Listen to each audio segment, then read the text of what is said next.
part of all of this. The state of California, your constituents are in the target for what Trump wants to do. So the politics is real in terms of how they're approaching your state. Elissa Slotkin spoke to that a little bit and saying, you don't see them putting troops on the grounds in Florida and Texas, where you have the largest population of undocumented immigrants in the country, but yet they're not going to those Republican states, those Republican governors, with their humiliating game cosplay. How does this play out politically as a tool to create bigger fractures, as we saw today with Tucker and Ted Cruz, but also as we saw play out between Elissa Slotkin and the secretary? So if you are a voter who was promised and voted for Donald Trump because you were told there would be no more wars, or that he would end the wars on day one, and you voted for him, you had a right to believe that he would be your candidate. If that's what motivated you, I understand why you did that. But he has completely betrayed you. We are now 150 plus days into his presidency, and he is adding conflicts to the map. He shows no ability to bring together our allies to end any conflicts. And so, if that's why you voted for him, I hope you think again and look at a party that believes in American strength in the world and strength through our diplomatic relationships. And that relationship, by the way, was what was able to give us the best eyes and insights into Iran during the Obama administration, when we knew exactly what their capabilities were and restrained them in doing so. But to back up a little bit, Michael, as it relates to what's happening across America's cities, yes, people are going to the streets to stand up for their friends and neighbors, immigrants who are being targeted. But they're also going to the streets because they see a mad king who is willing to lock up anybody who shows dissent. He has locked up now a judge in Wisconsin, a colleague of mine from New Jersey, a senior senator from California, and a 4-year-old boy who he deported, who was an American citizen battling cancer. So the American people see that somewhere between the 4-year-old American citizen battling cancer and the senior senator from California is the rest of us. So if he can do it to either of them, he can do it to you. And that's why our strength is our numbers and linking arms in the town square and saying, hell no. White House correspondent and co-author of 2024, How Trump Retook the White House and the Democrats Lost America, Tyler Pager. Former Ohio governor and MSNBC political analyst John Kasich, and former Democratic senator from Montana and MSNBC political analyst John Tester. Tyler, okay, what happens with this decision? Because Donald Trump had heard from Brooke Rollins. He seemed to be the agriculture secretary. He seemed to be pretty perceptive to this complaint from the ag community that it was going to be a big problem if raids continued on farms.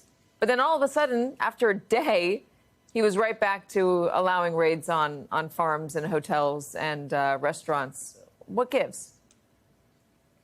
Yeah, I think the whiplash we're seeing from the Trump administration is emblematic of the divides within the Republican Party over how to both fulfill the president's goal of mass deportations while also protecting critical industries, many of whom are fervent Trump supporters, who are fearful that the raids would impact their ability to do their jobs and even broader impact the country's food chain, for example, with the farmers. And so I think we're seeing this play out as Trump is oscillating between these two ideas because he has pressure from both sides. There is fervent MAGA supporters led by Stephen Miller who want aggressive deportation efforts. They want to increase what they're already doing. And then these interest groups led, who are lobbying Brooke Rollins and others who are saying, if you do this, we're going to have major issues with our businesses. So I think Trump is trying at times to have it both ways. And there's just a general lack of clarity of exactly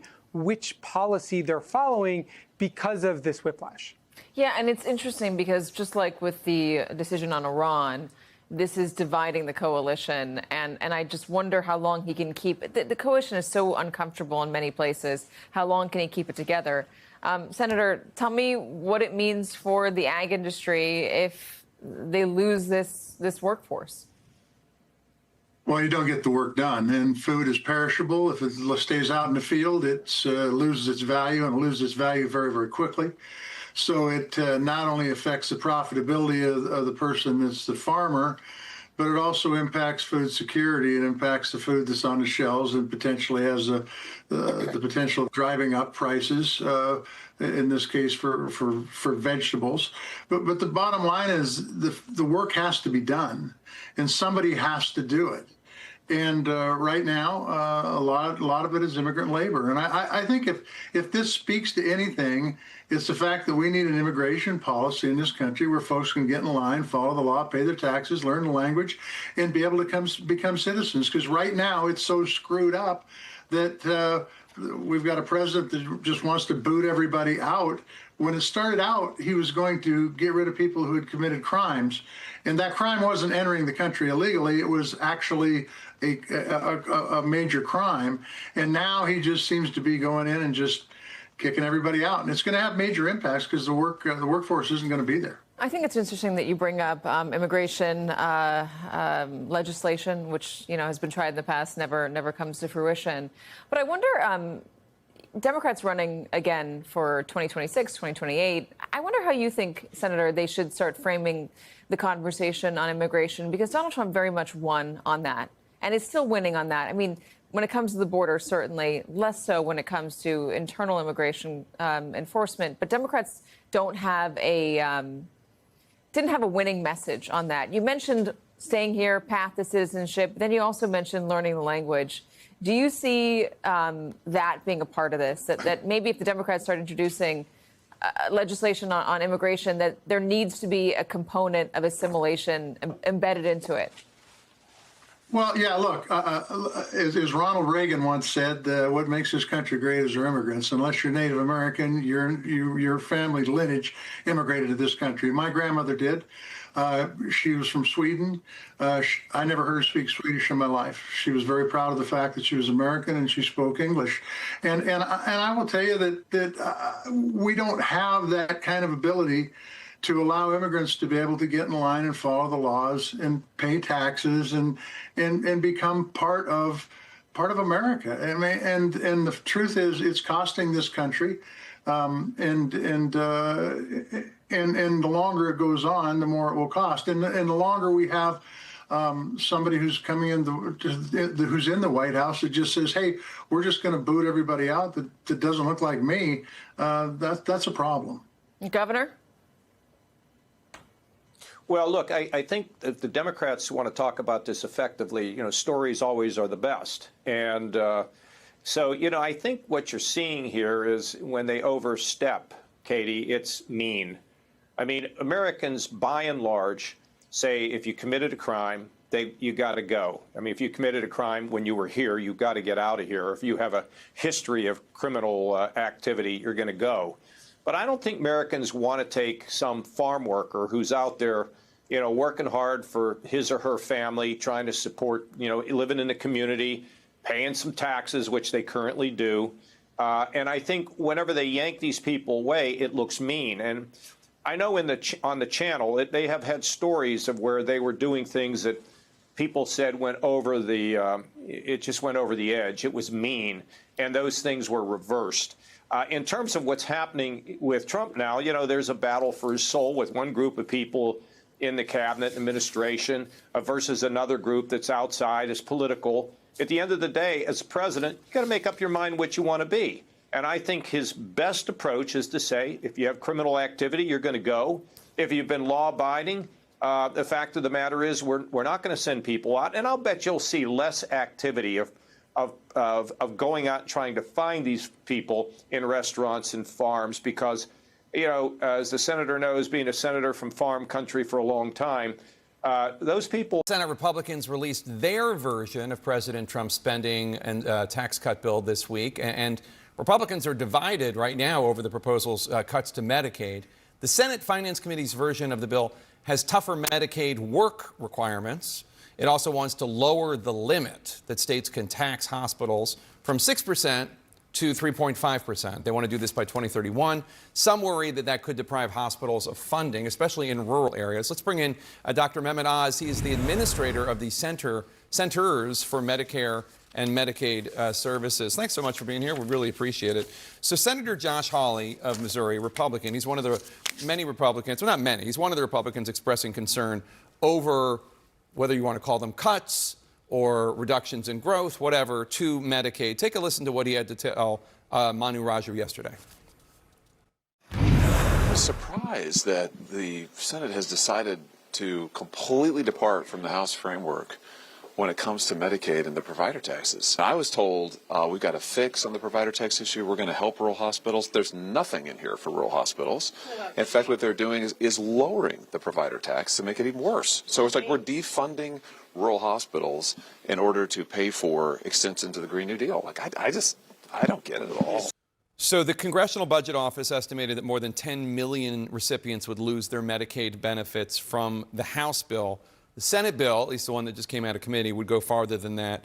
How can you be sure that the... I want to know why Trump's bill is failing in the Senate. And again, the senators have introduced amendments. And that means that even if the amendments pass, the bill is dead, right? People you understand that, right? The budget bill passed the House. That bill, if it's amended, the Trump budget bill is rejected. So even if they pass something, headlines saying Trump budget bill rejected or defeated, in a sense, that's what happened because it needed to be amended. It would not have passed. And it has to go back to the original body that passed it. If a bill is introduced by the Senate, for example, and it passes, goes to the House, gets amended, they have to, reconcile the two pieces of legislation to make them identical so they're ready to be signed by the president, right? And so the reason why all of this is breaking down, however, is because the MAGA coalition's being divided. The MAGA coalition's being divided on immigration. The MAGA coalition's being divided on war. The MAGA coalition's being divided on tariffs and on trade policy. They're being divided on cuts where some of them want to see even harsher cuts, whereas some Republicans are at least pretending to care about the fact that rural communities, which again, rural communities in places like Missouri, where Josh Hawley represents, voted overwhelmingly Republican. A lot of these red areas, at least the rural areas that don't have predominantly African-American populations, voted overwhelmingly Republican. And he's like, our people are going to get screwed hardest by this, right? The cuts are not going to hit, they're going to hit everybody, but they're going to hit disproportionately rural poor people whose hospitals need that Medicare or Medicaid funding, right? And so the problems haven't gone away. They haven't gone away. And the Iran thing is making it worse too. That hasn't divided the coalition in Congress as much, but it is creating some cleavages. And if all of a sudden the military budget becomes even more immediately politicized, that's going to be another wedge that screws the budget bill if it goes back to the House.